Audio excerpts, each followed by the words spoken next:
What is a deciduous plant? A deciduous plant is a plant that loses its leaves through the winter. A good example might be that people would think of would be a forsythia. It's a very common shrub. It loses its leaves over the winter, and that would be a good example of a deciduous shrub. What is a deciduous tree? A deciduous tree is a tree that loses its leaves in the winter.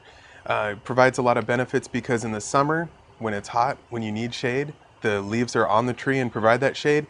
In the winter, you may want the sun to come and maybe hit your house to cause that warmth. So a deciduous tree will provide shade in the summer and allow the sun to shine through in the winter. What is an evergreen? An evergreen is a plant that holds its leaves or needles, as it may be, throughout the season into the winter. Examples of, there are even perennials that are evergreen, like some of the hellebores or Lenten roses.